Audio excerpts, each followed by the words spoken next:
नमस्कार, मी चंचला बिले। आपल्या आयुष्यात आपल्या वाट्याला अनेक गोष्टी अशा येतात की ज्या आपल्याला आवडत नाहीत।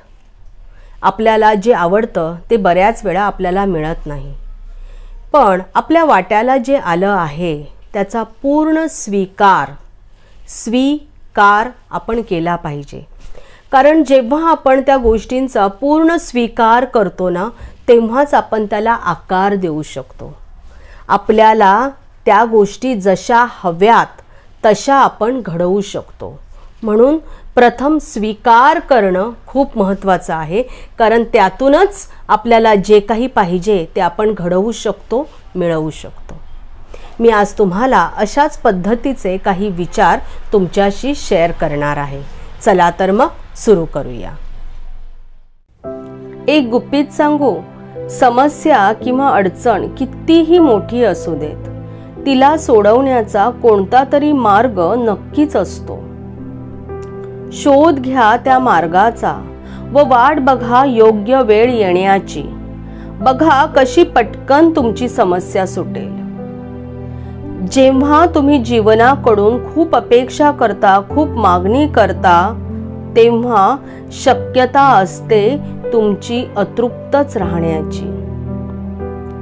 काय केल्याने आनंद मिळेल याचा विचार करा। काय केल्याने माझं टेन्शन कमी होईल याचा विचार करत राहू नका। आनंदाचा शोध घ्या। तुमच्या बरोबर असं झालंय का की तुम्ही तुमच्या अतिशय प्रिय जवळच्या व्यक्तीसाठी खूप काही केलं, पण शेवटी ते तुम्हाला म्हणाले की तुम्ही माझ्यासाठी केलंच काय? आलाय का असा अनुभव तुम्हाला? खूप हर्ट झालं ना? खूप वाईट वाटलं?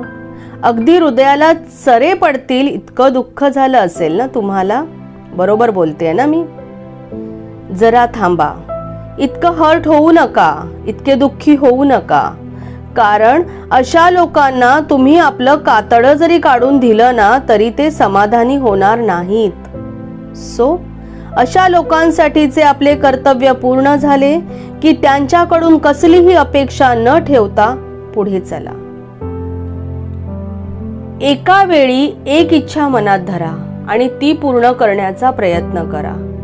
एका वेळी खूप इच्छा मनामध्ये धरून, वेगवेगळ्या प्रकारच्या इच्छा मनामध्ये धरून तुम्ही कुठे कुठे धावाल, काय काय इच्छा पूर्ण कराल, थकाल, तुम्ही भरकटले जाल। म्हणून एक ध्येय ठरवा आणि ते पूर्ण करण्यासाठी प्रयत्न करा। तुमचं स्वतःशिवाय इतर कोणावरही नियंत्रण नाही। तुम्हाला जर नियंत्रित ठेवायचं असेल तर ते फक्त तुम्ही स्वतःलाच ठेवू शकता। दुसऱ्याला नियंत्रणात ठेवण्याचा प्रयत्न करणं म्हणजे केवळ आपली शक्ती आणि वेळ वाया घालवणं असतं।